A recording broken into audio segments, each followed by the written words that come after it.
मैं अभिषेक कुमार आप सभी का स्वागत करता हूं फोकस स्टडी विद अभी में। तो आप सभी को मेरा जय गुरु। तो वन शॉट के इस सीरीज में आप सभी को पता है कि जो आपकी अपकमिंग वैकेंसी बिहार में बीपीएससी 71 है और 14th जेपीएससी झारखंड में और झारखंड दरोगा, बिहार दरोगा, excise constable, Bihar police, Jharkhand police की बहाली देखने को मिलेगी और एक्साइज कांस्टेबल का पेपर भी नेक्स्ट मंथ में है। तो ये वन शॉट का जो सीरीज है ना, ये इस सारे एग्जामिनेशन को, मतलब कि हम लोग अगर बीपीएससी जेपीएससी की स्टैंडर्ड में चीजों को कवर कर रहे हैं तो दरोगा, पुलिस, कांस्टेबल ये सारे तो आराम से ही कवर हो जाएंगे। और साथ के साथ अभी आपका फॉरेस्ट रेंज का भी पेपर होने वाला, तो जिसमें आपको बहुत बेनिफिट देखने को मिलेंगे। तो आज हम लोग क्या कवर करेंगे वन शॉट के इस सीरीज में, इंडियन इकोनॉमिक्स में हम लोग क्या पढ़ते हैं, बजट को। देखिए, बजट को समझना बहुत इंपॉर्टेंट है कंसेप्चुअली इस चीज को। और बात किया जाए इकोनॉमिक्स ही पूरा कंप्लीटली आपका कंसेप्चुअल ये सब्जेक्ट होता है। इसमें कोई भी चीजें ऐसे नहीं कि आप रट करके चले जाइएगा और क्वेश्चन बना लेंगे। इसको नहीं समझे तो फिर ये चैप्टर आपका टिपिकल बन जाएगा। हर चीज को समझते हुए खत्म करेंगे। तो बिना देर के हुए सेशन स्टार्ट करेंगे। सेशन अच्छा लगता हो तो लाइक, शेयर और अपने दोस्तों तक जरूर पहुंचाइएगा इस वीडियो को। और आपका कोई डाउट रह जाता है तो कमेंट सेक्शन में कमेंट कर सकते हैं। बाकी जिनको कंटेंट चाहिए, चाहे साइंस का हो, फुल्ली एनसीईआरटी बेस्ड, जीके हो, कंप्यूटर किसी एग्जामिनेशन जैसे माध्यमिक आचार्य का भी वैकेंसी है तो वहां पे कंप्यूटर का सेक्शन है। इन्वायरमेंट, फॉरेस्ट रेंज वगैरह में पूछे जाएंगे भाई। फॉरेस्ट रेंज की अगर वैकेंसी की बात कर ली जाए तो इन्वायरमेंट का अच्छा रोल रहेगा, साइंस का भी एक अच्छा रोल है वहां पे। तो आप इस नंबर पे कांटेक्ट कर सकते हैं। चलिए बात करेंगे सबसे पहले बजट की। तो बजट को पहले समझ लेते हैं थोड़ा सा बेसिक चीज में, क्योंकि देखिए अगर चीजों को अगर नहीं समझेंगे तो फिर ये चैप्टर आपके हाथ में आएगा नहीं।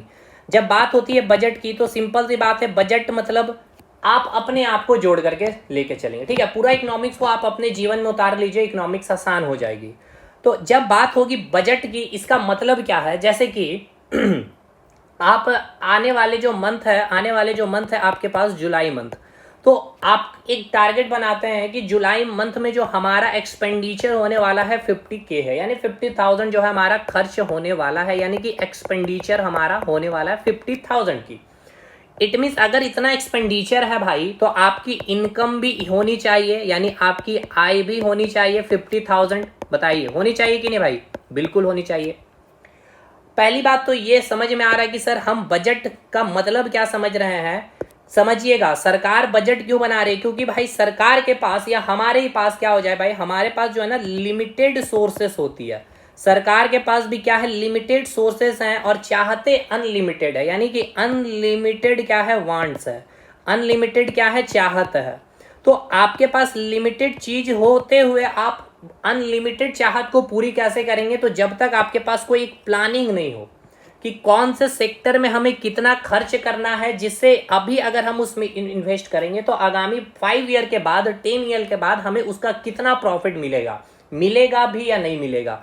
तो आपके पास क्या होना चाहिए, एक प्लानिंग होना चाहिए। आपके पास लिमिटेड सोर्सेस हैं तो उस लिमिटेड सोर्सेस को कैसे बाइफरकेट करेंगे, कैसे डिवाइड करेंगे, किस सेक्टर में, कृषि सेक्टर में कितना खर्च करना है, एम्प्लॉयमेंट सेक्टर में कितना खर्च करना है, ग्रामीण विकास के डेवलपमेंट में कितना खर्च करना है, शहरी विकास के डेवलपमेंट में कितना खर्चा करना है, एजुकेशन सेक्टर में कितना खर्चा करना है। तो एक जब तक बजट आपके पास ना हो, सरकार जब तक ये ना जान ले कि मेरे पास 50,000 आ रहा भाई, तो 50,000 को फिर क्या करेंगे, ये इन्वेस्ट करेंगे 10,000 शिक्षा में, 10,000 बेरोजगारी में, 5,000 शहरी के विकास में, 3,000 ग्रामीण विकास में। इस तरह से वो, क्योंकि इनके पास पता होना चाहिए ना भाई कि हमारे पास पैसे कितना है, तो इसीलिए सरकार क्या करती है, बजट तैयार करती है। अब दूसरी बात, अब जैसे सरकार को मालूम है या आपको पता है कि हमारा जो खर्च होने वाला है 50,000 और आपकी जो इनकम है, ठीक है, आपकी इनकम है कितनी, 30,000। अब एक बात बतलाइए, आपकी इनकम है 30,000 और खर्च करने हैं आपको 50,000, तो कैसे पॉसिबल है? नहीं है पॉसिबल। तो अब इस केस में क्या किया जाता है, इस केस में ही हमें लेना होता है उधार, जिसे आप थोड़ा सिस्टमेटिक वे में कह सकते हैं कि हम क्या कहते हैं, इसे लोन लेते हैं। ठीक है, यानी आपने लोन कितना लिया, 20,000। उसी प्रकार सरकार को भी, अब देखिए हजारों में, लाखों में नहीं, सरकार की जो बजट होती है करोड़ों में। तो मान के चलते हैं सरकार को भी 1,00,000 रुपए चाहिए आगामी जो वर्ष है। देखिए जो सरकार बजट लाती है ना, अगले साल की बजट लाती है, मतलब आज जो साल को देख रहे हैं वो साल कौन सा है, 2025। तो सरकार जो है बजट लाती है अगले साल की, यानी कि वो बजट का नाम मिलेगा आपको 2025 से लेकर के 2026 के लिए। तो सरकार अनुमानित लगाती है कि इतना हमारा खर्च होने वाला है, और अनुमानित लगा लेती है कि हमारा इतना इनकम है। तो 1 लाख रुपए हमारा खर्च है और हमारा इनकम 80,000 है, तो हम 20,000 क्या करेंगे भाई, उधार लेंगे। अब सरकार भी उधार लेती है, सरकार का उधार लेने का मैं आपको बताऊंगा प्रोसेस, और किन से सरकार उधार लेती है, आपसे भी सरकार उधार लेती है, वो भी मैं आपको समझाऊंगा। यहां तक अब आपको समझ में आ गया, मतलब ओवरऑल थोड़ी बहुत चीजें तो समझ में आ गई कि बजट सरकार बनाती क्यों है, बजट का यूज क्या है, बजट का इंपॉर्टेंस क्या है। ठीक है, अब चलिए बात करते हैं। अब हम लोग एक एक करके चीजों को थोड़ा सा समझते हुए आगे बढ़ेंगे। देखिए, हमने आपको एक बात बताया आपको कि बजट जो होता है, बजट क्या होता है, आने वाले साल का होता है। बजट क्या होता है, अगले साल का होता है। अगले साल यानी कि आने वाले साल का होता है। कैसे, इसको समझिएगा। चलिए थोड़ा सा मैं आपको पहले नोट्स में ले आऊँ, कुछ कुछ चीज़ें हैं जो मैं आपको यहाँ से फटाफट क्लियर करते चलूँगा, ताकि चीज़ें और भी थोड़ी स्मूथ वे में, क्योंकि वन शॉट सीरीज में हमें कम समय में पूरा डिलीवर करना है। देखिए, बजट जो होती है सरकार की एक वित्तीय योजना होती है, यानी कि फाइनेंशियल प्लानिंग ऑफ गवर्नमेंट होती है, यानी कि पूरा का पूरा जो वित्त है उसका एक योजना बनाना सरकार का ही क्या होता है, बजट कहलाता है। बजट जो होती है अगले साल की होती है। मैंने अभी बताया क्या क्या चीजें कैसे होगी अगले साल, वो मैं आपको बताऊंगा। देखिए, बजट जो होती है ना, अगले वित्त वर्ष के अनुमानित प्राप्तियां व अनुमानित व्यय का विवरण होता है। मतलब क्या है, इसको समझिए। बजट जो सरकार इस बार बनाई है, अभी 2000, देखिए बजट का नाम क्या रहेगा, बजट 2025-26। तो यहाँ पे सरकार क्या बताएगी कि आगामी वर्षों में, यानी आने वाले साल में हमारी जो इनकम है, इसी को कहा गया है इनकम को एस्टिमेटेड रिसिप्ट, यानी कि अनुमानित प्राप्तियां, यानी प्राप्त हमें कितना धन होंगे और अनुमानित कितना हमारा व्यय होगा, यानी कि कितना खर्च होगा, एस्टिमेटेड एक्सपेंडिचर कितना होगा, वो बजट 2025-26 में बताइए, एक अनुमानित होता है। ठीक है, फिर फर्दर जब 2026-27 का बजट आएगा, तो ये जो बजट लाया गया था 2025-26 का, वो क्या बन जाएगा आपका, उसको रिवाइज किया जाएगा, कि देखा जाएगा कि हमने अनुमानित किया था कि हमारा इनकम 1 लाख होगा और खर्च भी जो भी हो इतना खर्च होगा। लेकिन जब 2026-27 का हमने बजट को लाया, तब हमने रिवाइज चेक किया कि 2025-26 में एक्चुअल कितना खर्च हुआ और कितना इनकम किया, तो वो हमने देखा कि हमारा जो इनकम हुआ 1 लाख नहीं होकर के हमारा 1.5 लाख रुपए इनकम हुआ, 1.5 लाख इनकम हुए और खर्च, तो वो क्या हो गया आपका रिवाइज, यानी कि पिछला साल, यानी कि अभी 2026-27 का जो बजट आएगा, मतलब एक एग्जांपल दे रहा हूं, तो इस 2026-27 के लिए ये क्या हो जाएगा, रिवाइज, क्योंकि आपने उसको रिवाइज कर दिया। और इसका पहले का बजट यानी 2024 से 25 वाला जो बजट हो जाएगा वो एक्चुअल बजट हो जाएगा। कैसे, अब इसको समझिए थोड़ा सा। ठीक है, यहां पे समझिएगा ध्यानपूर्वक से, ध्यानपूर्वक इसको समझिएगा। देखिए, एक चीज को ये भी समझिए कि जो बजट है, बजट कब प्रस्तुत किया जाता है, तो बजट जो होता है फरवरी मंथ के, ठीक है, फरवरी मंथ के फर्स्ट वर्किंग डेज। अब जैसे फर्स्ट वर्किंग डेज कहने का मतलब है कि अगर 1 फरवरी जो है आपका, ठीक है, अगर 1 फरवरी आपका संडे या सैटरडे पड़ जाता तो बजट इस दिन नहीं पेश किया जाएगा। वर्किंग डे होना चाहिए, मंडे ट्यूसडे वेडनेसडे होना चाहिए। तो आप ये नहीं कहिएगा कि 1 फरवरी को ही बजट पेश किया जाएगा। देखना होगा कि क्या ये वर्किंग डेज में है या फिर उस दिन छुट्टी है, सैटरडे संडे। ठीक है, इसलिए बजट जो होता है फर्स्ट वर्किंग डेज को क्या किया जाता है, प्रस्तुत किया जाता है। क्लियर है। अब जैसे कि अभी कौन सा साल चल रहा है, 2025। ठीक, तो इस बार जो बजट पेश किया गया 2025-26 के नाम से, ठीक है, 2025-26 के नाम से। और ये जो बजट पेश किया जाता है, ये बजट लागू कब से होता है, मतलब कि बजट में कह दिया गया है कि जो टैक्स लग रहा है, जो इनकम टैक्स की जो स्लैब है, अब 2 लाख रुपए जिनकी इनकम है या 5 लाख तक जिनके, जो अभी तक जो था कि 3 लाख जिनके इनकम है, उनको भाई टैक्स फ्री रखा जाएगा। लेकिन अब जो नया बजट आया है 2025-26 का, मैं एक रफ एग्जांपल दे रहा हूं कि जिनकी सैलरी 10 लाख तक अगर है तो आपको टैक्स नहीं देना होगा। तो ये कब से लागू होगा, तो जो बजट इंप्लीमेंट होता है वो होता है आपका 1 अप्रैल से लेकर के, यानी कि 1 अप्रैल 2025 से लेकर के अगले साल का 31 मार्च 2026। ठीक है, तो आपका जैसे कि अभी इंप्लीमेंटेशन बजट में लाया गया है कि गैस में बढ़ोतरी होगी प्राइस की, मूल्य की, तो वो लागू कब से होगा, 1 अप्रैल 2025 से। देखिए बजट पेश हो गया 1 फरवरी को, लेकिन 1 फरवरी से वो सारी चीजें लागू नहीं होती। बजट में जो भी बातें हैं, जो भी स्कीम वगैरह, जो भी चीजें लाई जाती है सरकार की तरफ से, वो इम्प्लीमेंट कब से होती है? जो सरकार की न्यू ईयर स्टार्ट होती है, सरकार का जो फाइनेंशियल ईयर होता है, वित्तीय वर्ष जो होता है, 1 अप्रैल 2025 से लेकर के 31 मार्च 2026, ठीक है। यानी 1 अप्रैल से लेकर 31 मार्च नेक्स्ट ईयर का ये एक वित्तीय वर्ष होता है, फाइनेंशियल ईयर होता है, जहां पे जो बजट लाया जाता है वो आपका इंप्लीमेंट कर दिया जाता है 1 अप्रैल से। क्लियर है? तो इस बार का जो बजट आया 2025-26 का, कब आज बजट आया होगा? 1 फरवरी को आया होगा, वर्किंग डेज में। तो देखिए ये जो बजट आया 2025-26 की, तो इस बजट को हम लोग क्या कहेंगे? एस्टिमेटेड बजट, क्योंकि ये आने वाले साल की बजट है भाई, तो ये आपका एस्टिमेटेड बजट के नाम से जाना जाता है।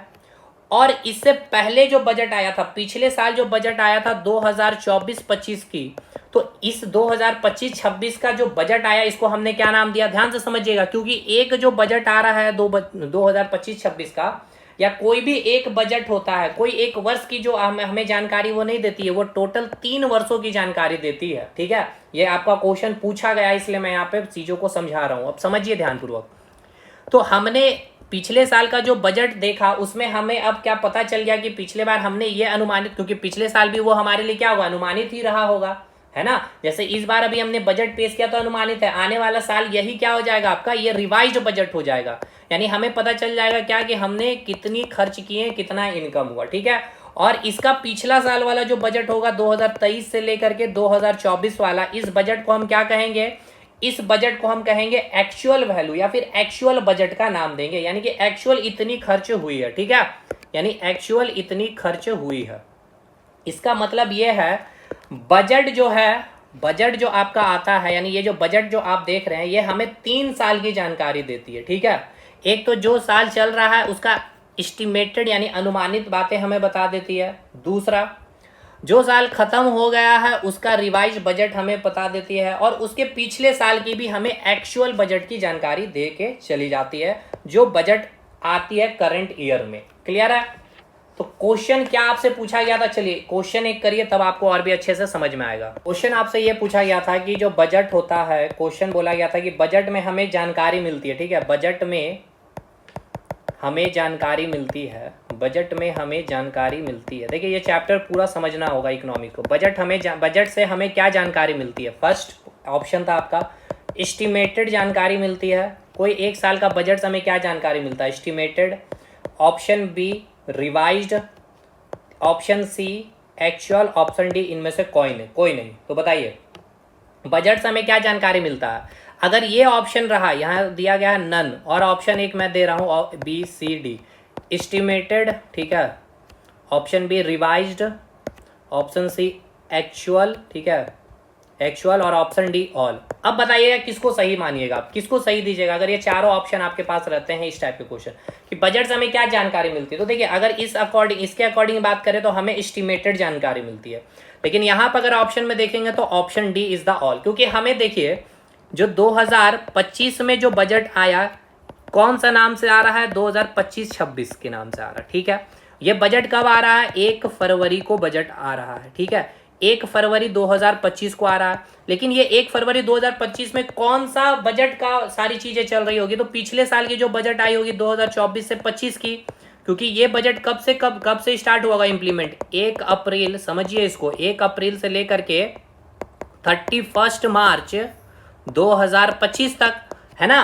तो यानी अभी जो बजट लाया गया 1 फरवरी 2025 को, तो इस समय बजट कौन सा चल रहा है हमारे देश में? 2024-25 का ही बजट चल रहा है। तो इसीलिए हमने कहा कि ये हमारा अनुमानित बजट होता है, यानी कि एस्टिमेटेड बजट होता है। यानी हमने एस्टिमेट किया कि हम इतना इस साल, आने वाले साल में हम इतना इनकम करेंगे और इतना एक्सपेंडिचर यहाँ करेंगे, ठीक है। और उसी साल में हमें क्या पता चल जाता है कि हम रिवाइज, यानी कि ये जो बजट चल रही है तो इसमें हमें पता चल जाता है कि हम अपने सारे डाटा को क्या करते हैं कि जो पिछले साल जो रखा था हमने एस्टिमेटेड, उसको हम लोग रिवाइज कर लेंगे। जैसे कि ये आपने अनुमानित किया इस बार 1 फरवरी 2025 में कि इतना हमारी इनकम है, तो आने वाले साल नेक्स्ट ईयर में ये अनुमानित क्या हो जाएगा आपका? रिवाइज हो जाएगा। यानी आप इसको रिवाइज करिएगा कि इतना इनकम हमने एक्सपेक्टेड किया था, लेकिन इससे ज़्यादा या इससे कम हुआ, ठीक। और इसका पिछले साल का जो बजट रहेगा, यानी कि 1 अप्रैल 2023 से लेकर के 31 मार्च 2024 ये वाला बजट क्या होगा, कहलाएगा एक्चुअल बजट। यानी कि बजट पेश जो हुआ 1 फरवरी 2025 को, इससे हमें अनुमानित आने वाले साल की जानकारी मिल गई, और जो साल चल रहा है उसका हमने रिवाइज्ड वैल्यू पता कर लिया है, और उसके पिछले साल का हमने एक्चुअल वैल्यू पता कर लिया। ठीक है, क्लियर है अब? तो ये अगर ऑप्शन मिला तो ऑल रहेगा तो ऑल में टिक करेंगे, अगर ऑल ऑप्शन नहीं रहा तो हमें एस्टिमेटेड जानकारी मिलती है। बजट जो हमें अगले साल की जानकारी देती है। यहां तक समझ में आया चीज को बताइएगा पहले। चलिए, तो बस यहाँ पे आपको क्लियर हो गया सारी बातें? बताइए समझ में आया कि नहीं? देखिए चीजों को समझते हुए चलिए, अगर इन सारी चीजों को नहीं समझिएगा तो भाई फिर दिक्कत होगी। कोई भी पॉइंट, कोई भी चीज यहाँ पे आप रट नहीं सकते हैं, बिना समझे आगे आप ना ही बढ़े। ठीक है, यानी आप यहाँ से अब समझ में आ गया कि बजट जो होता है, अब यहाँ पे जो बातें लिखी गई है, बजट जो होता है अगले वित्त वर्ष के अनुमानित प्राप्तियां, यानी आने वाले जो साल है उसमें हमें कितनी प्राप्तियां, कितनी इनकम होगी और कितनी खर्च करेंगे उसका विवरण होता है। संविधान का जिक्र बजट का जो जिक्र है हमारे संविधान में कहीं भी बजट शब्द का प्रयोग नहीं किया गया है। ठीक है, इस बजट के शब्द के जगह में क्या प्रयोग किया गया था कि देखिए, एक तो केंद्र सरकार बजट प्रस्तुत करती है और राज्य सरकार भी बजट पेश करती है। तो संविधान में बजट को क्या कहा गया है, बजट की जगह जो शब्द इस्तेमाल किया गया वार्षिक वित्तीय विवरण, यानी कि एनुअल फाइनेंशियल स्टेटमेंट कहा गया। मतलब कि हर राज्य की सरकार और जो केंद्र में जो सरकार है वो बताइए कि जो वार्षिक वित्तीय विवरण है उसका पूरा विवरण दीजिए। मतलब वार्षिक वित्तीय मतलब कि वार्षिक वित्तीय विवरण कब, वार्षिक वित्त वर्ष कब से स्टार्ट होता है, 1 अप्रैल से लेकर 31 मार्च तक आपकी कितनी इनकम हुई और कितनी एक्सपेंडिचर हुई और कहाँ कहाँ से आपने इनकम किया और कहाँ कहाँ आपने खर्च किया, वो पूरा का पूरा ब्यौरा आपको देना है। यहाँ पे कोई बजट शब्द का इस्तेमाल नहीं है हमारे संविधान में। अब देखिए आर्टिकल 112 में क्या लिखा गया है, सेंट्रल गवर्नमेंट बजट की बात की गई, यानी कि केंद्र बजट की चर्चा होगी। यानी कि केंद्र, यहाँ की आर्टिकल 112 में लिखा गया है कि जो केंद्र सरकार है वो एनुअल फाइनेंशियल स्टेटमेंट रखेगी, यानी कि केंद्र सरकार बताएगी कि एक वित्त वर्ष में उनकी प्राप्तियां और उनकी व्यय कितनी हुई है उसका विवरण दे। और आर्टिकल 202 में कहा गया है कि जो राज्य सरकार है वो वित्त वर्ष की पूरी जानकारी दे कि कितनी उनकी प्राप्तियां और कितनी इनकम हुई है उनकी। ठीक है, मतलब कितनी खर्च हुई है। अब एक बात याद रखिएगा, जो सेंटर के द्वारा जो बजट लाया जाता है फर्स्ट वर्किंग डेज, ये फिक्स है, लेकिन यहाँ पे राज्य सरकार में कोई डेट फिक्स नहीं होता है। ये आप ध्यान रखिएगा, क्योंकि आपके माइंड में चल रहा होगा कि आप जिस भी स्टेट से देखेंगे वीडियो को तो कहेंगे कि हमारे स्टेट में तो 1 फरवरी को नहीं। तो केंद्र सरकार के लिए कोई फिक्स, राज्य सरकार के लिए कोई डेट फिक्स नहीं होता, लेकिन केंद्र सरकार के लिए working days, first working days फरवरी में ही आपका बजट पेश किया जाता है। क्लियर है यहाँ तक चीजें? चलिए अब देखिए, यहाँ वित्त वर्ष की बात यहाँ पे लिखी गई फाइनेंशियल, यानी कि 1 अप्रैल से लेकर 31 मार्च 2025 जो भी ईयर होगा वहां पे। देखिए यहाँ पे मैंने लिखा बजट जो है हमें जो साल चल रहा है उस वर्तमान वर्ष की संशोधित यानी कि रिवाइज्ड वैल्यू की जानकारी मिल जाती है। ठीक है, जो साल आने वाला है उसका हमें अनुमानित यानी कि एस्टिमेटेड वैल्यू की भी जानकारी मिल जाती है, और पिछले वर्ष की जो वास्तविक वैल्यू है, एक्चुअल वैल्यू की भी हमें जानकारी देती है। जैसे कि यहाँ एक एग्जांपल लिया है कि 1 फरवरी 2024 को बजट पेश किया गया। तो ये जो बजट आया होगा किस साल के लिए आया होगा, आने वाले जो साल है 2024-25 के लिए आया होगा। तो 2024-25 की जो बजट आने वाले साल के लिए तो यानी एस्टिमेटेड बजट हो गई। और 1 फरवरी 2024 में कौन से साल की बजट चल रही होगी, तो आप बताइए। सिंपल सी बात है सर, 1 अप्रैल 2023 से जो इम्प्लीमेंट किया होगा 31 मार्च 2024, देखिए 31 मार्च 2024 तक, और एक बजट आपका आ गया 1 फरवरी 2024 में ही। तो जो 1 फरवरी को जो बजट लाया गया है उस साल कौन सा बजट चल रहा है, तो पिछले साल का जो बजट आया है 1 अप्रैल से 2023 से 31 मार्च 2024, तो वो आपका क्या हो गया, अब रिवाइज कर दिया जाएगा। यानी उससे हमें रिवाइज वैल्यू की जानकारी मिल गई 2023-24 साल की, और उसके पिछले साल की जो बजट है वो क्या हो जाती है, एक्चुअल वैल्यू की हमें जानकारी देती है। ठीक है, मतलब ये कि किसी एक वर्ष की जानकारी एक बार क्या होगी, एस्टिमेटेड होगी। ठीक है, अभी जैसे कि ये आपका एस्टिमेटेड है, फिर आगे आने वाला साल में ये क्या हो जाएगा, रिवाइज हो जाएगा। फिर आगे आने वाला साल यानी कि ये आपका जो वैल्यू है 2026-27 में ये क्या हो जाएगा, आपका रिवाइज हो जाएगा, और 2027-28 में ये क्या हो जाएगा, आपका एक्चुअल हो जाएगा। कौन सा, ये 2024-25 का बजट। ठीक है, तो वही बात यहाँ लिखा गया है कि एक वर्ष की जानकारी एक बार एस्टिमेटेड होती है, फिर वो रिवाइज होती है और फिर वो एक्चुअल हो जाती है। क्लियर है? ये झारखंड के संदर्भ में कंटेंट था तो इसलिए यहाँ पे लिख दिया गया। चलिए, अब कुछ फैक्ट है जहां से सवाल पूछा जाता है कि पहला बजट कब आया था, किसने सबसे अधिक बार अभी तक बजट पेश किया गया, कौन सी महिला के द्वारा बजट पेश किया गया, ये सारी बातें यहाँ पे खत्म करेंगे। देखिए, एक सबसे पॉइंट इंपॉर्टेंट याद रखिएगा, बजट को और एक नाम से जाना जाता है जिसको हम कहते हैं बजट को राजकोषीय नीति यानी कि फिस्कल पॉलिसी भी कहा जाता है। ठीक है, वेरी वेरी इंपॉर्टेंट पॉइंट है, एग्जाम में कई बार पूछा गया, फिस्कल पॉलिसी के वर्ड यूज किया गया लेकिन लोग को पता नहीं चला कि फिस्कल पॉलिसी मतलब क्या है। बजट की बात हो रही है, ठीक है, फिस्कल पॉलिसी। अब देखिए, एक बजट होता है इंटरिम बजट यानी कि अंतरिम बजट, जिस साल इलेक्शन होने वाला है यानी कि लोकसभा इलेक्शन होने वाला होता है। ठीक है, इसको समझ लीजिए, जैसे कि 2024 में इलेक्शन हुआ है ना, 2024 में इलेक्शन आपका जून में या जुलाई में जब भी हुआ, कौन से ईयर में, जून या जुलाई में जो भी हुआ होगा। ठीक है, तो 2024 में दो बजट आती है। ठीक है, एक तो अभी जैसे कि यहाँ पे सरकार किसकी चल रही थी, केंद्र में बीजेपी की सरकार चल रही थी। अब लोकसभा का इलेक्शन होगा, अब ये बजट तो आपका आ गया होगा 1 फरवरी को ही। ठीक है, 1 फरवरी 2024 में ही आ गया होगा बजट। अब फिर जून में भाई इलेक्शन होगा, किसकी सरकार बनेगी किसी को नहीं पता, इसलिए फिर से सरकार बनने के बाद एक और बजट पेश किया जाता है। अब अलग बात है, फिर से सरकार बन गई बीजेपी की तो फिर से वो अपना एक बजट प्रस्तुत करेगी। क्लियर है? चलिए आगे बढ़िए। तो इंटरिम बजट मतलब समझ में आ गया क्या है।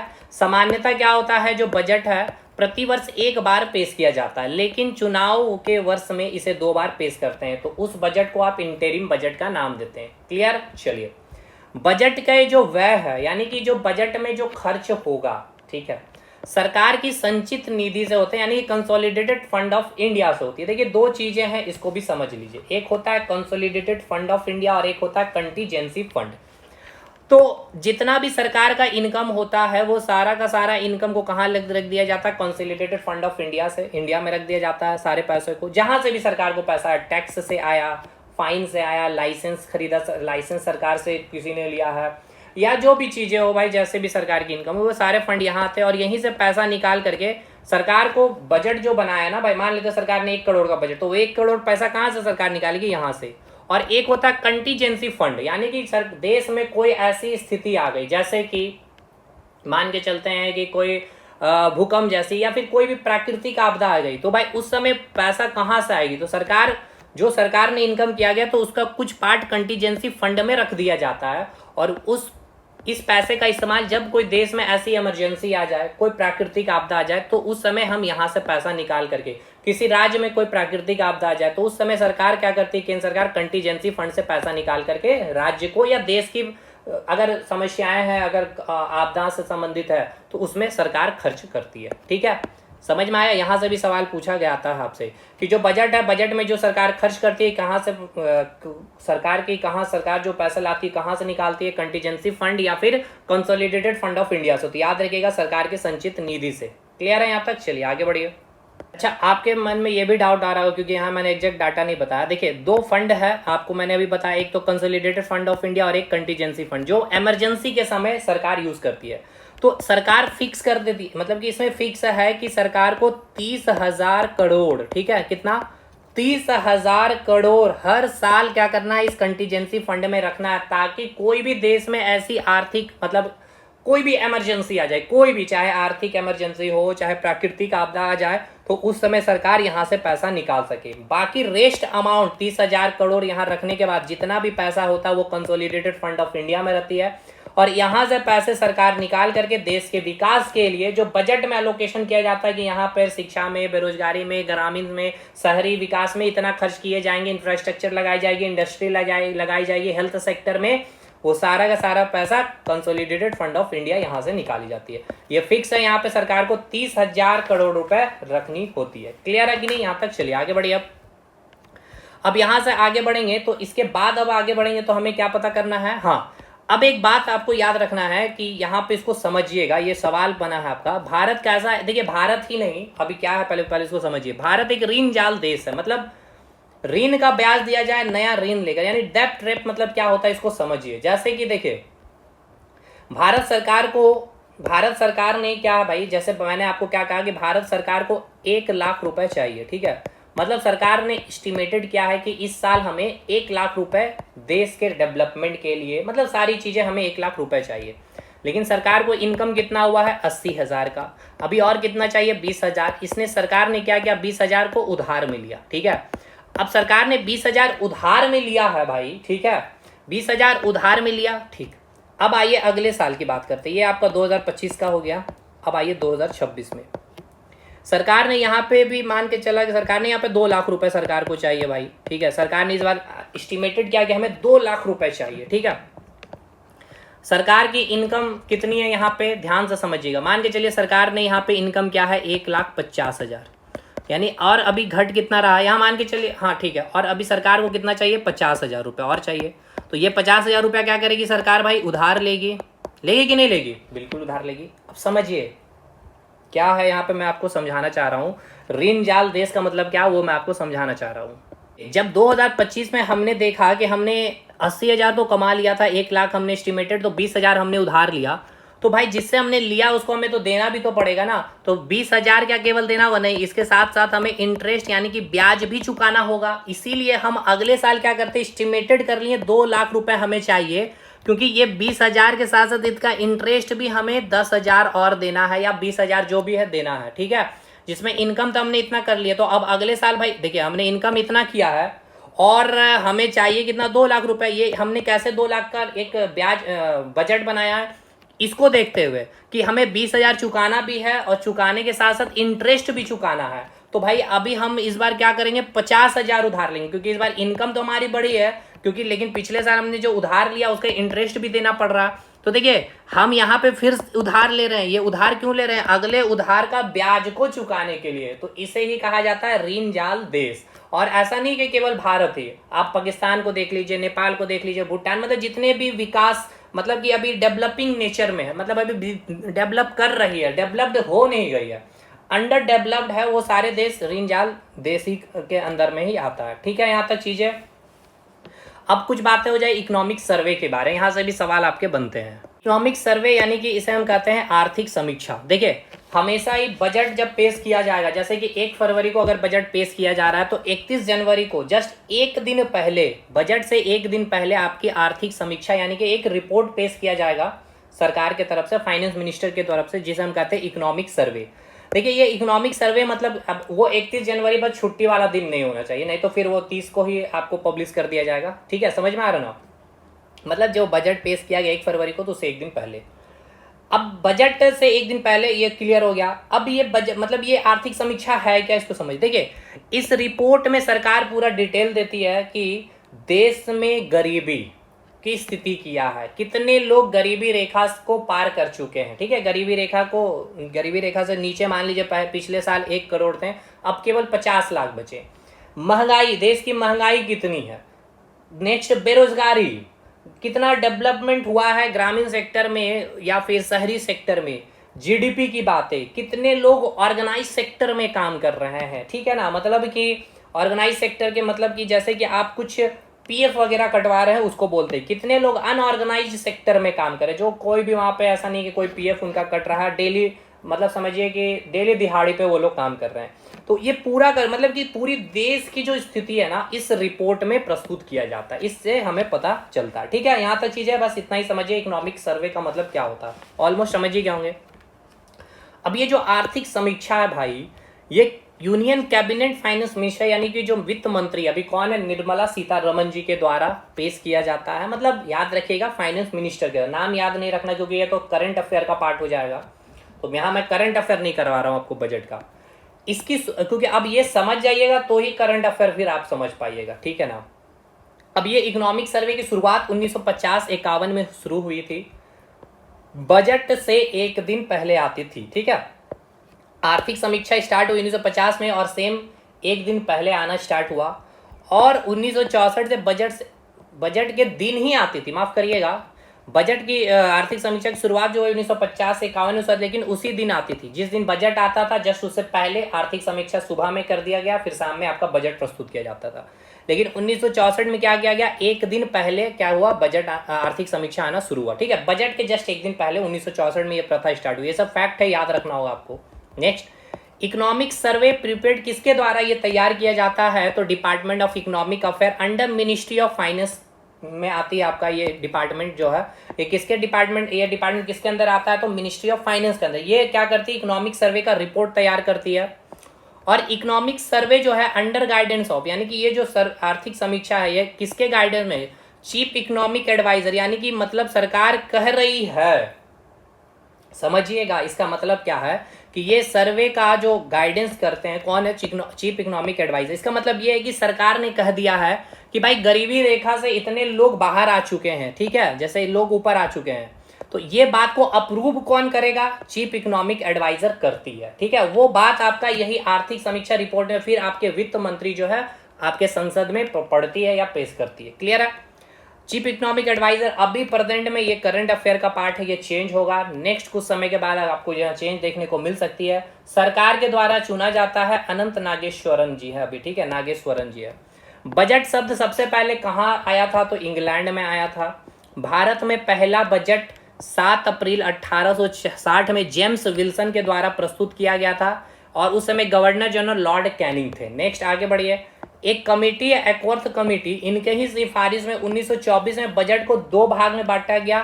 आम बजट एक होगा और एक रेलवे के लिए अलग से बजट लाया गया, जिसको रेल मंत्री प्रस्तुत करते थे और आम बजट को वित्त मंत्री प्रस्तुत करते थे। कौन सी कमेटी की सिफारिश में? 1924 में एकवर्थ कमेटी की सिफारिश में। लेकिन फिर 2017 से क्या हुआ? रेल बजट और आम बजट को एक कर दिया गया, मतलब कि अलग से रेल बजट नहीं आएगा, 2017 से मर्ज कर दिया गया। लास्ट रेल बजट कब आएगा? सिंपल सी बात, उसके पिछले साल 2016 तक आया था। कौन लाए थे उस समय रेल मंत्री? कौन थे? सुरेश प्रभु। कौन से कमेटी के सिफारिश पे? नीति आयोग या विवेक देवराय की सिफारिश पर, ठीक है। ये सब चीज आपका पूछा गया है एग्जाम का। First budget of independent India, यानी कि स्वतंत्र भारत का पहला बजट अगर पूछ लिया जाए तो 26 नवंबर 1947 को किनके द्वारा? आर के शमुगम शेट्टी। आप यहाँ का प्रोनाउंसिएशन देख लीजिएगा, सन्मुख शेट्टी भी बहुत लोग करते हैं, जो भी हो आप देख लेंगे। फर्स्ट बजट जो रिपब्लिक इंडिया की बात पूछी जाएगी, गणतंत्र भारत का पहला बजट 1950 में जॉन मथाई ने प्रस्तुत किया था। फर्स्ट फीमेल अगर पूछ लिया जाए किनके द्वारा प्रेजेंट किया गया था बजट इन इंडिया, तो भारत में बजट जो पेश करने वाली प्रथम महिला थी जो इंदिरा गांधी थी 1970 में। देखिए इंदिरा गांधी प्राइम मिनिस्टर थी, लेकिन 4 ऐसे प्रधानमंत्री हैं जो प्रधानमंत्री रहते हुए जो वित्त मंत्रालय है उसको अपने ही अधीन रखा है, ठीक है। अभी मैं बताऊंगा क्योंकि वहां से भी सवाल बनते हैं। पहला पेपरलेस या डिजिटल बजट पूछा जाएगा 2021 में, निर्मला सीतारमण जी के द्वारा प्रस्तुत किया गया था। मैक्सिमम बजट जो अभी तक प्रस्तुत किया गया है, सर्वाधिक बजट सबसे अधिक बार 10 बार जो बजट पेश किए, कौन?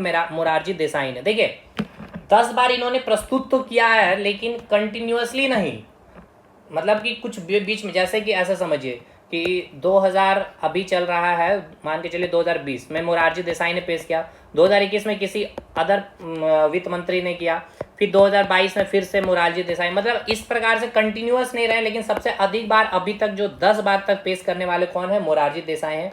लेकिन मैक्सिमम लगातार जो बजट एक अभी वित्त मंत्री रहते हुए जिन्होंने बजट पेश किया है सर्वाधिक 7 बार, 7 टाइम्स बाय निर्मला सीतारमण जी के द्वारा, ठीक है ना। मोदी जी के कार्यकाल में यही वित्त मंत्री रहते हुए अभी तक 7 बार इन्होंने बजट को पेश कर दिए हैं, लगातार कंटिन्यूअस में पूछा जाएगा तो।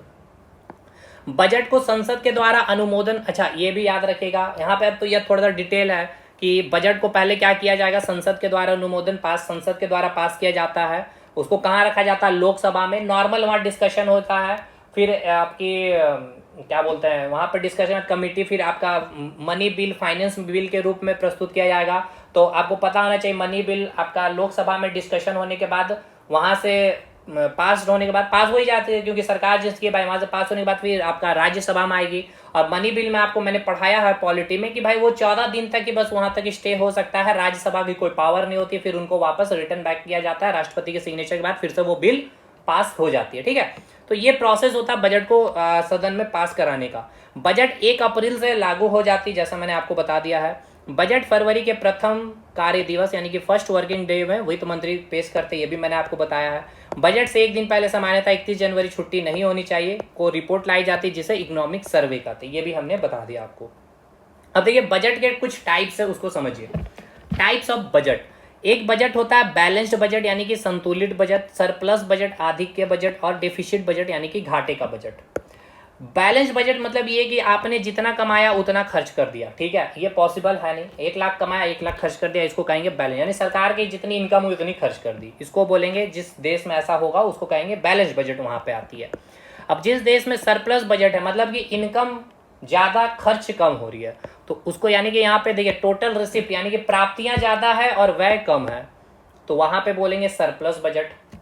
और डिफिसिट बजट यानी कि घाटे का बजट, यानी कि हमें इनकम कम है भाई, आमदनी अठन्नी है, खर्चा रुपया, यानी कि हमारी खर्च अधिक है, सरप्लस, ये इसको हम कहते हैं डिफिसिट बजट यानी कि घाटे वाली बजट। और भारत में कौन सा बजट पेश किया जाता है? डिफिसिट बजट ही कहा जाता है, यानी सरकार जो है घाटे वाली बजट ही पेश करती है।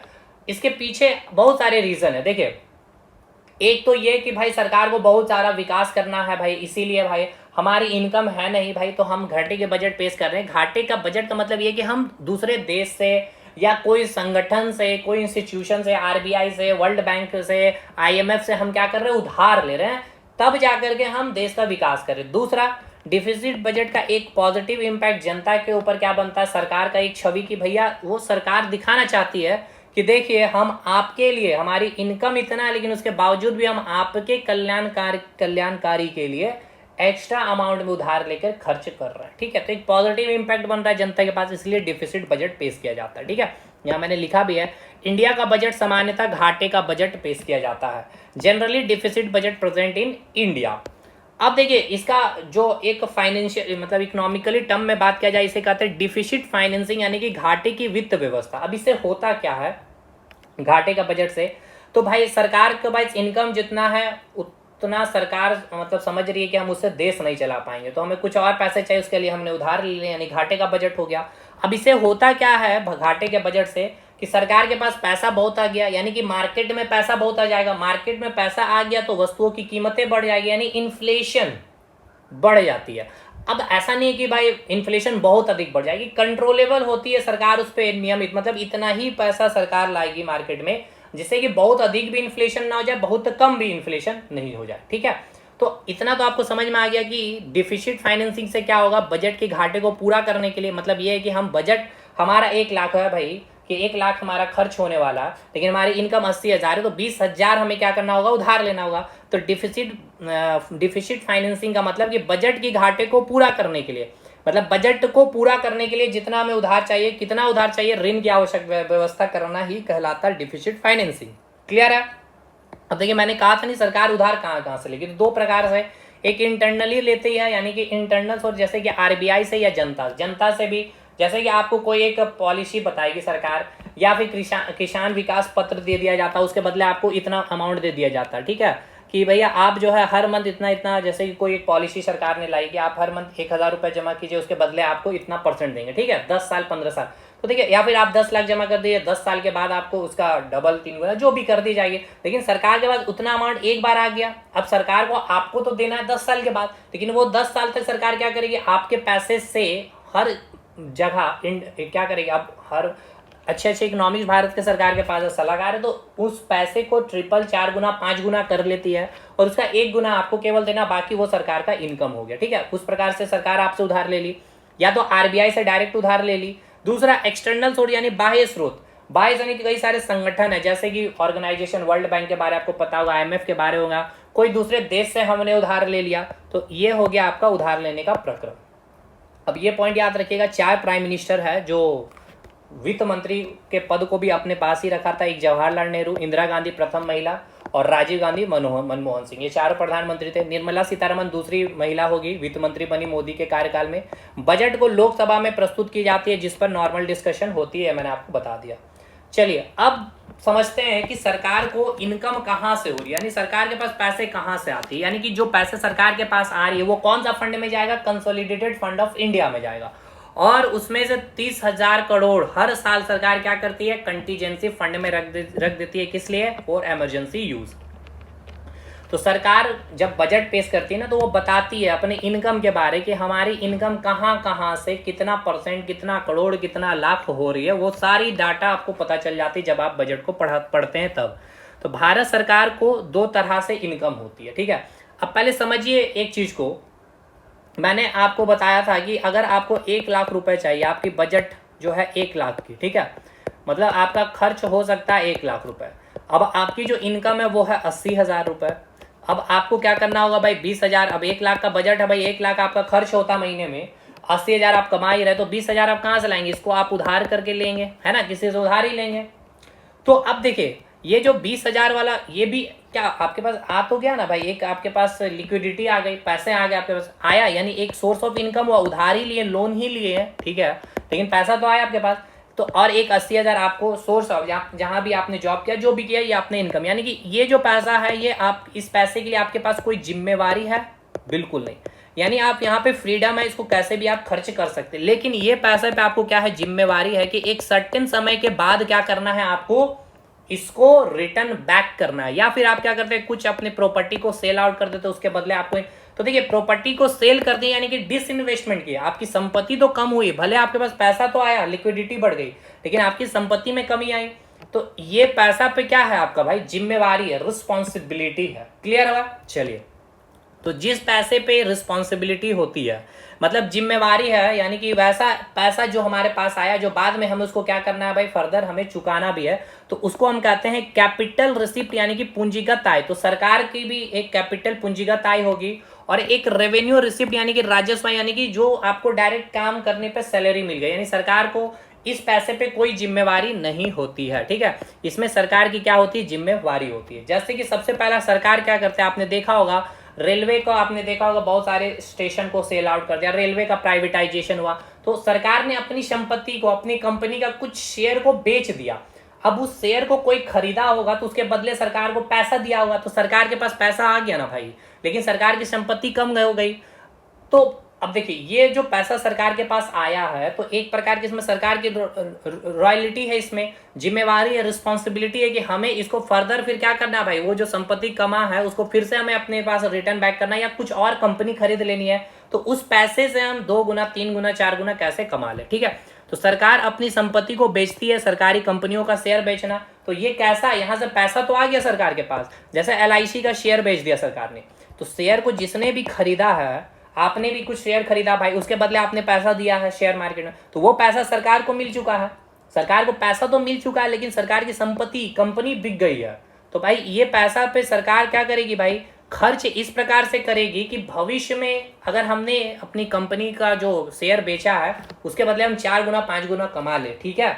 ये हो गया आपका रिस्पॉन्सिबिलिटी इस पैसे पे, तो इसको हम कहते हैं पूंजीगत आय, यानी कि कैपिटल इनकम।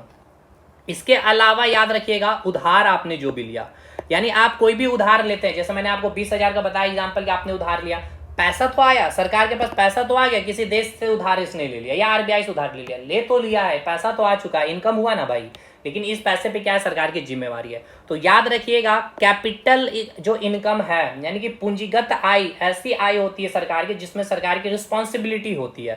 तो वो कैसे होगा, एक तो डिसइन्वेस्ट, विनिवेश करके, ठीक है, और एक आप उधार लेने, ठीक है, आप या तो लोन ले करके, या अपनी कोई सरकारी कंपनियां को बेच रहे हैं, संपत्ति बेच रहे हैं, या आप अपने कुछ प्रॉपर्टी को बेच, जमीन को, लैंड बेच करके पैसा लिए, या आपने उधार लिया, तो भाई आपकी संपत्ति ही कम हो रही है, उधार ले रहे हैं तो फिर बाद में आपको चुकाना है ना भाई। तो ये आपकी रिस्पॉन्सिबिलिटी हो गई, कैपिटल इनकम। लेकिन जो रेवेन्यू रिसिप्ट में 2 चीजें हैं, एक तो आपका टैक्स से जो पैसा सरकार को मिलती है, कोई भी टैक्स हो, GST हो, कॉर्पोरेट टैक्स हो, कोई भी टैक्स, वो सब सरकार पे यहाँ पे जिम्मेवारी नहीं है, सरकार इसको कैसे भी चाहे तो खर्च कर सकती है। यानी कि आपने जहाँ पे जॉब किया, उसके बदले आपको जो सैलरी मिलती है, वहाँ पे टेंशन फ्री होते हैं आप, ठीक है।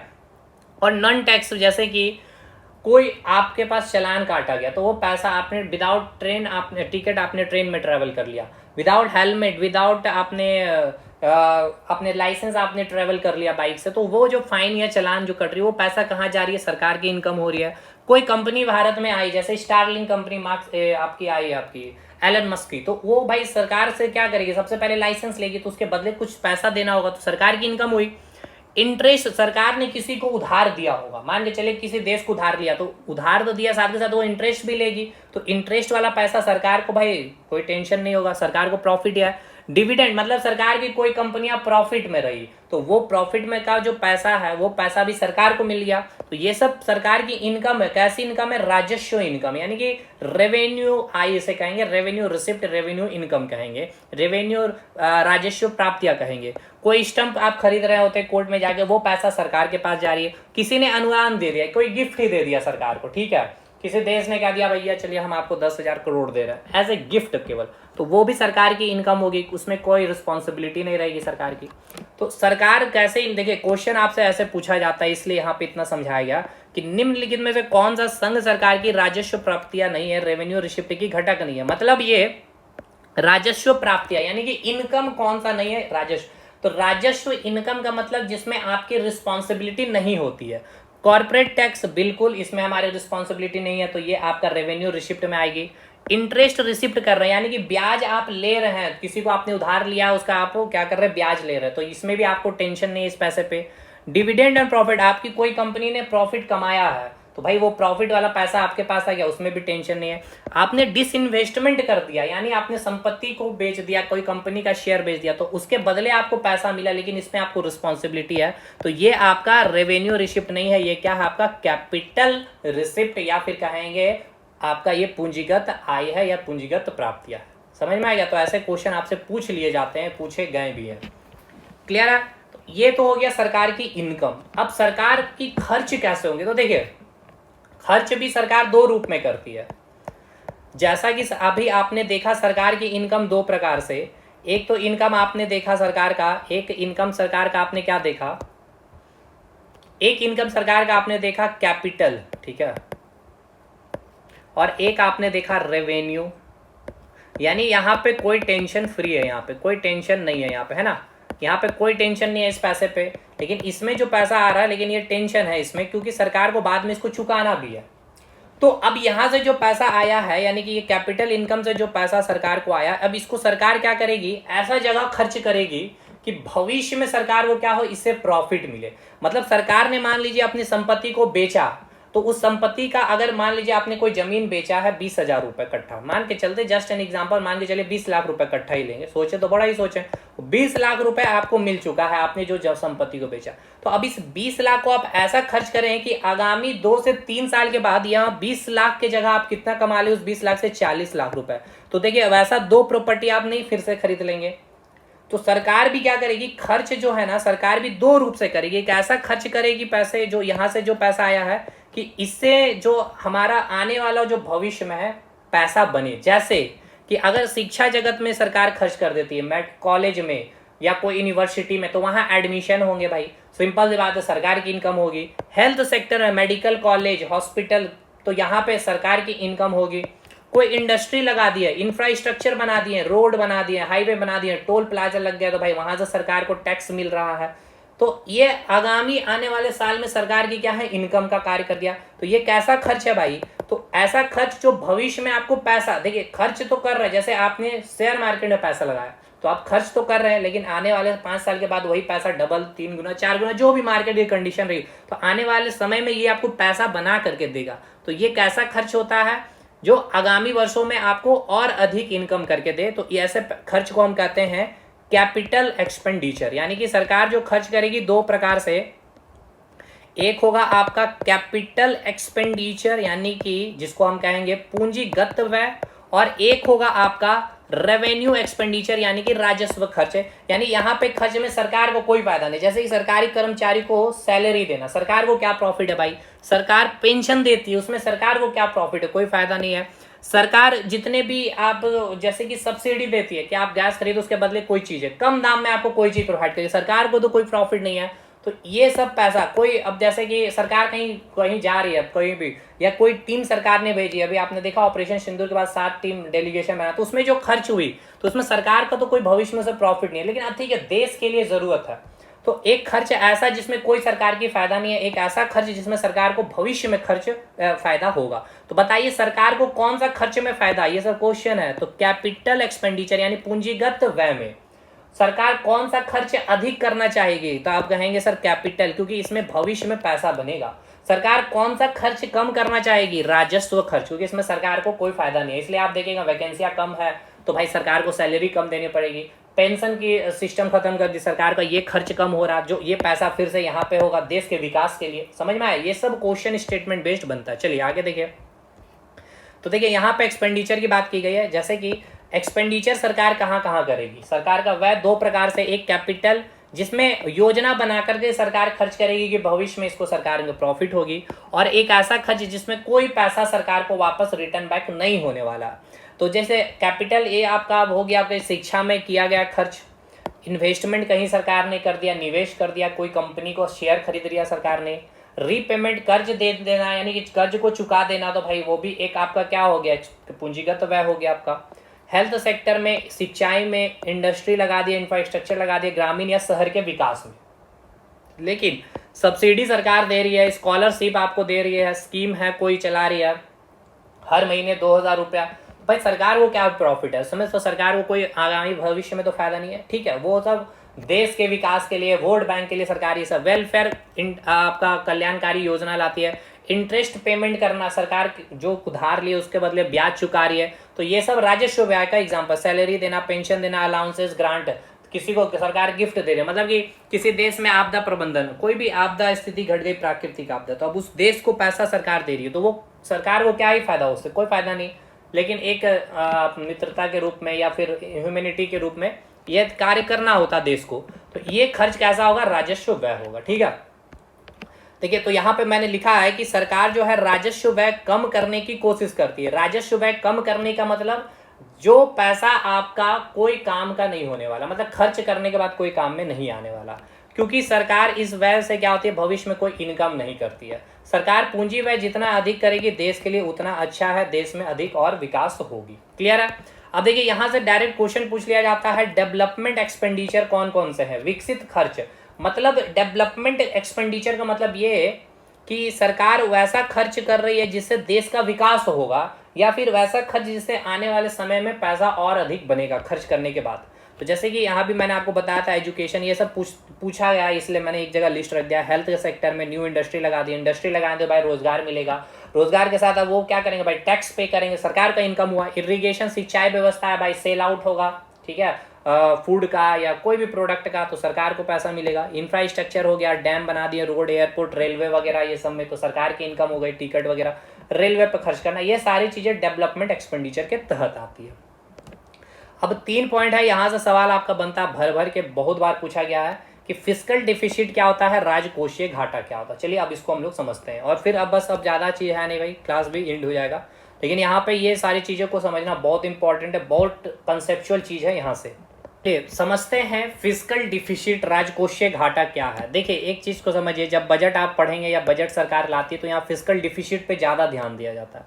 जैसे कि समझिए कि आपने बताया कि सरकार बता रही है कि जो हमारा बजट है 1 लाख रुपए का, ठीक है, मैं जस्ट एक एग्जांपल ले रहा हूँ, ठीक, और हमारा जो फिस्कल डिफिसिट है वो है कितना, वो है आपका 5%, ठीक है, 5%। इस 5% का मतलब क्या है, पहले 1 लाख का 5% निकालिए। चलिए पहले 1 लाख का 5% हम लोग निकालते हैं, ठीक है। इकाई, दहाई, सैकड़ा, हज़ार, 10,000, लाख, ठीक है। कैसे निकलेगा भाई 5%, मैथ क्लियर है ना। 100% ये हो गया, 10% अब हम लोग कर लेते हैं, तो कितना हो जाएगा आपका 10,000 ये, ठीक है, और 1% कितना हो जाएगा आपका 1,000, ठीक है। तो 5% कितना हो गया 5,000, यानी 5% का मतलब क्या है, 5% का मतलब है सर 5,000, ठीक है सर। लेकिन ये 5,000 यानी कि फिस्कल डिफिसिट जो है 5%, इसका मतलब ये है कि 5,000 सरकार क्या कर रही है, उधार ले रही है। यानी कि आप जब बजट देखें तो देखिए कि फिस्कल डिफिसिट कितनी है, मतलब सरकार, देश की स्थिति क्या है भाई, इसी से पता चलती है कि सरकार या हमारा देश कितना उधार ले रहा है। उधार से बजट की पूर्ति हो रही है, बजट देश की विकास। देखिए उधार लेना भी ज़रूरी है, अगर सरकार नहीं लेगी तो भाई देश में कैसे खर्च करके डेवलपमेंट होगा। डेवलपमेंट होगा तब तो फिर सरकार की इनकम होगी, आपकी भी डेवलपमेंट होगी। तो फिस्कल डिफिसिट से मतलब क्या समझ में आया सर, कि देश कितना उधार ले रहा है या देश कितने उधार में डूबा हुआ, यही पता चलता है, ठीक है। अब एक बात बतलाइए, अगर मुझे घाटा निकालना होगा तो कैसे निकालिएगा घाटा। पहले एक बात बताइए, आपने मैथ्स में पढ़ा होगा प्रॉफिट एंड लॉस को, है ना। प्रॉफिट मतलब क्या हो गया, लाभ, और लॉस मतलब क्या हो गया आपका, हानि। यही हानि को ही तो आप बोल रहे हैं यहाँ पे घाटा, है ना। देखिए प्रॉफिट कब होता है, जब आपका सेलिंग प्राइस जो है वो ज़्यादा होता है कॉस्ट प्राइस से, है ना। यानी आपने खरीदा है 10 रुपये में और बेच रहे हैं आप 20 रुपये में, तो प्रॉफिट कितना हो गया, 10 रुपये का, ठीक है। हानि कब हो रहा है, जस्ट अपोजिट, आप बेच रहे हैं 10 रुपये में और ख़रीद रहे हैं आप 20 रुपये में, तो यानी हानि कितना हो गया, 10 रुपये। यानी यहाँ समझिए कि आपने जो लॉस निकाला क्या, यहाँ पे 10 रुपये में क्या है, ये आपका सेलिंग प्राइस है, ठीक है, सेलिंग प्राइस है आपका, और 20 रुपये क्या था, ये आपका कॉस्ट प्राइस था।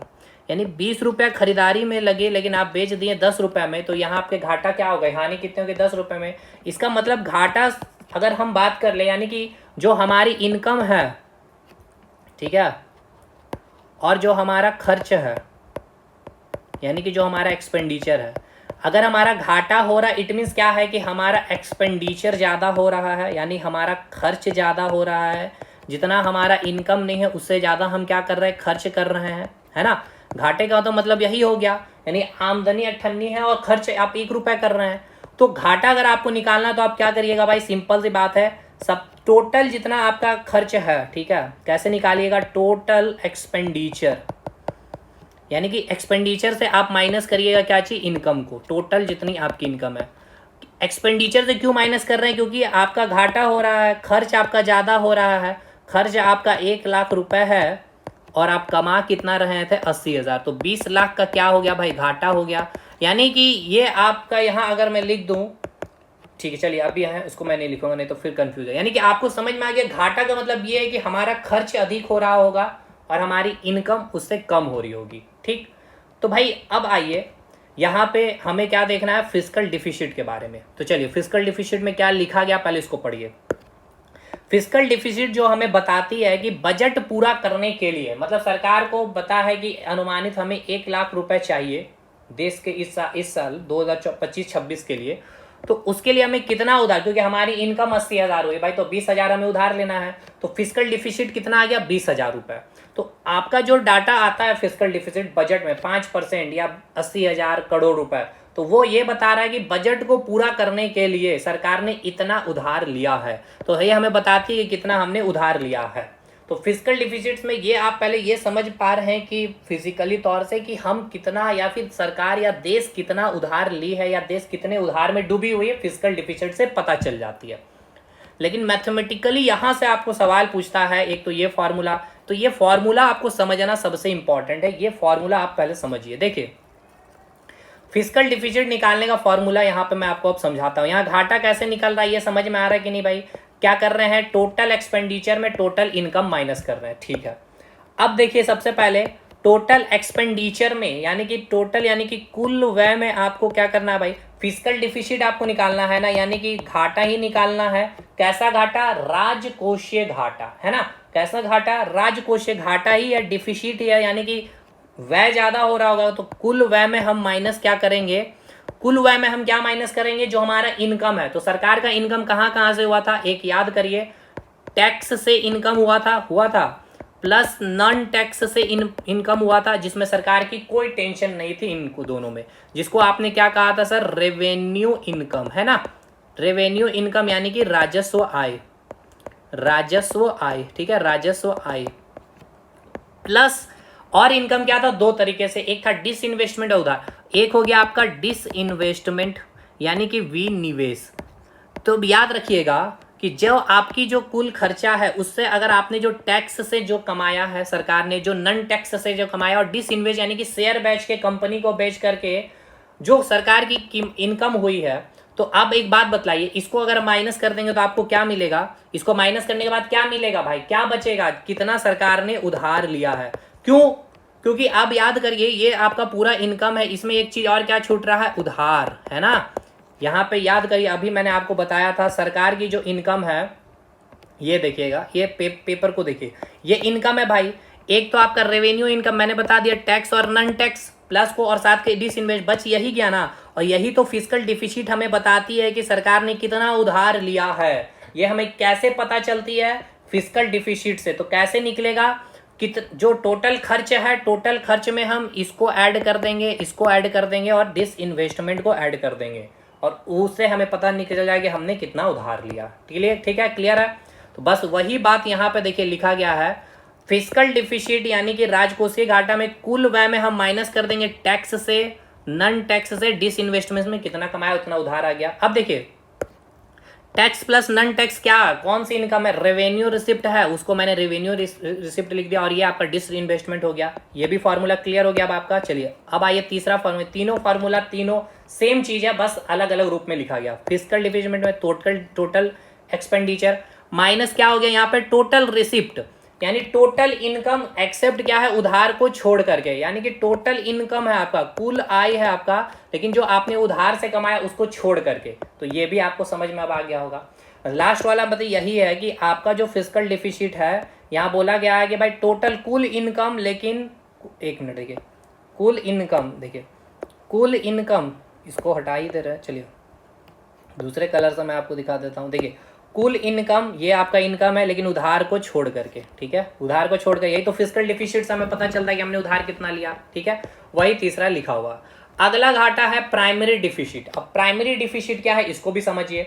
अच्छा एक एग्जांपल से मैं इसको समझा देता हूँ फिस्कल डिफिसिट को। देखिए जैसे कि भाई हमें जो है हमारा जो बजट है, चलिए यहाँ पर करते हैं, हमारा जो बजट है भाई 10 लाख रुपए का, सरकार की बजट है 10 लाख रुपए की, ठीक है, और सरकार की इनकम हो रही है 8 लाख रुपए, तो 2 लाख क्या करेगी भाई, उधार लेगी, तो फिस्कल डिफिसिट कितना हो गया, 2 लाख। तो 10 लाख का कितना परसेंट है, 2 लाख, तो 2/10 इंटू 100 कर दीजिएगा, उतना परसेंट यही हो जाएगा आपका, ठीक है, उतना परसेंट फिस्कल डिफिसिट हो जाएगा। क्लियर है।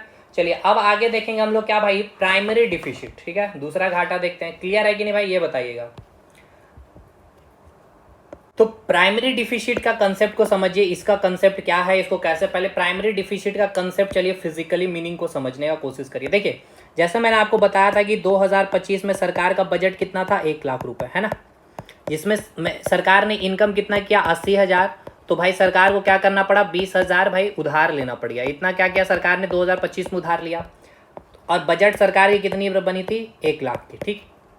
अब 2026 में सरकार ने क्या किया, बजट जो बनाया है 2 लाख रुपए का, ठीक है। अब बजट जो बनाया सरकार ने 2 लाख रुपए का, लेकिन सरकार को इनकम कितना है, सरकार को इनकम जो हुई इस साल 1.5 लाख, ठीक है। अभी भी कितना बच गया भाई, 50,000 अभी और। अब सरकार ने देखिए इस बार बजट 2 लाख का इसीलिए बनाया क्योंकि पिछले साल 20,000 उधार लिया था। अब यही 20,000 उधार लिया, इसके साथ साथ इसको इंटरेस्ट भी देना होगा, तो मान के चलिए 20,000 उधार लिया तो इसको पूरा इंटरेस्ट मिला के इसको चुकाना पड़ रहा है 40,000, ठीक है, कितना चुकाना पड़ रहा है, 40,000, या मान के चलिए 50,000 ही चुकाना पड़ रहा है। इसलिए 2026 में जो सरकार ने बजट बना लिया 2 लाख का, क्योंकि सरकार को इनकम हो गई है भाई 1.5 लाख रुपए, ठीक है, और भाई 50,000 रुपए पिछले साल का 20,000 उसका इंटरेस्ट भी चुकाना पड़ रहा है, ठीक है। तो कितना इंटरेस्ट यहाँ पे चुका रहे हैं, 30,000। तो कितना इंटरेस्ट चुका रहे हैं, यानी कि देखिए सरकार को या फिर ऐसे इसको और मैं अच्छे से इजी कर देता हूँ। जैसे देखिए यहाँ पे 20,000 का इंटरेस्ट सरकार को चुकाना पड़ गया 20,000, यानी कि टोटल कितना यहाँ पे सरकार को चुकाना पड़ रहा है 40,000, ठीक है। लेकिन सरकार उधार लिया कितना, 50,000, कितना उधार लिया, 50,000। अब इसको तोड़िए 40 + 10 में, तो सरकार ने 50,000 2026 में उधार तो लिया, लेकिन ये इसका 50,000 में कितना इस्तेमाल देश में होगा, तो मात्र ये 10,000 इस्तेमाल, क्योंकि ये बाकी का जो 40,000 है वो तो भाई इंटरेस्ट पे करने में ही चूक जा रहा है। तो प्राइमरी डिफिसिट यही बताता है आपका, समझ में आया। प्राइमरी डिफिसिट क्या बताता है कि कितना प्रतिशत या कितना पैसा, मतलब जो भी आपने लिया है वो कितना देश में यूज हो रहा है और कितना इंटरेस्ट चुकाने में खर्च हो जा रहा। समझ में आया कि नहीं आया भाई, ये बताइएगा। एक बार फिर से ऐसा समझिए कि आपने भाई 20,000 आपने उधार लिया, ठीक है, अगले साल जब इसको देंगे तो आप इसका इंटरेस्ट पे करेंगे 40,000, तो सरकार ने क्या किया भाई 50,000 फिर से उधार लिया अगले साल। क्यों लिया, क्योंकि इसका 40, अब ऐसा नहीं हम 50,000 उधार लिए तो आप सोच रहे कि 50,000 सरकार देश में विकास में लाएगी, नहीं, इसका 40,000 भाई इंटरेस्ट चुकाने में सरकार लगा रही है और बाकी का 10,000 ही केवल देश के विकास में लग रही है, ठीक है। तो प्राइमरी डिफिसिट से पता चलता है हमें कि कितना हम लोग इंटरेस्ट पे किए हैं, ठीक है। तो ये कैसे निकलता है, जो आपका फिस्कल डिफिसिट है, यानी कि कितना जो आपने उधार लिया है उसमें आपको माइनस कर देना है क्या, जो आपने इंटरेस्ट पे किया है। तो भाई आपने उधार कितना लिया था भाई, टोटल उधार और इंटरेस्ट मिलाकर कितना हो गया था आपका, मान के चलिए आपने उधार लिया था 20,000 रुपए, ठीक है। 20,000 ने मान के चलते हम यहाँ पे कर दे रहे हैं कितना, उधार हमने लिया था कितना, अभी 50,000 लिए ना भाई, यही एग्जाम्पल 50,000 लिए और इंटरेस्ट हमने कितना पे कर दिया 40,000, तो बचा कितना भाई 10,000 है ना, 10,000 ही बचा ना, यही 10,000 प्राइमरी डिफिसिट, यानी कि इतना ही उधार ले रहे हैं हम लोग 50,000, लेकिन देश के विकास के लिए हम लोग कितना कर रहे हैं 10,000 ही। तो ये हम देखते हैं प्राइमरी डिफिसिट कितना परसेंट है, बहुत कम है, तो बहुत अच्छी बात है, हम लोग इंटरेस्ट कम पे कर रहे हैं, अधिक हमने देश के डेवलपमेंट में कर रहे हैं। तो देखिए बजट देखना तभी सीखेगा जब ये सारे टर्म को समझेंगे। अगला है रेवेन्यू डिफिसिट, यानी कि राजस्व घाटा। रेवेन्यू डिफिसिट मतलब होता है रेवेन्यू एक्सपेंडिचर जो है आपका, यानी कि राजस्व घाटा कैसे निकलेगा, जो राजस्व व्यय है उसमें माइनस कर देंगे राजस्व आय, यानी कि वैसी आय जिसमें कोई टेंशन नहीं, टैक्स प्लस नॉन टैक्स। और मोनेटाइज डेफिसिट का मतलब आपसे पूछता है कि जितना आरबीआई से लिया गया उधार है उसे, यानी बोरोइंग फ्रॉम आरबीआई को कहा जाता है मोनेटाइज डेफिसिट, यानी कि मौद्रिक घाटा। तो भाई यहाँ तक सारी चीजें क्लियर है कि नहीं। चलिए क्वेश्चन मैं आपको देता हूँ, क्वेश्चन देखते हैं कि आप में से कितने स्टूडेंट बना पाते हैं। चलिए क्वेश्चन को हटाया जाए, बाद में किया जाएगा, बाकी ये सेशन काफ़ी लंबा हो गया होगा, लेकिन बजट में बहुत सारी चीज़ें थी समझानी थी, हर एक चीज़ को मैंने समझा भी दिया है। तो चलिए इस तरह से हर एक चीज़ को मैं कंप्लीट करा दूंगा वन शॉर्ट वीडियो में। बाकी आपको कंटेंट के लिए यहाँ पे सारी चीज़ें मिल जाएगी। मिलते हैं नेक्स्ट वीडियो में, तब तक के लिए धन्यवाद।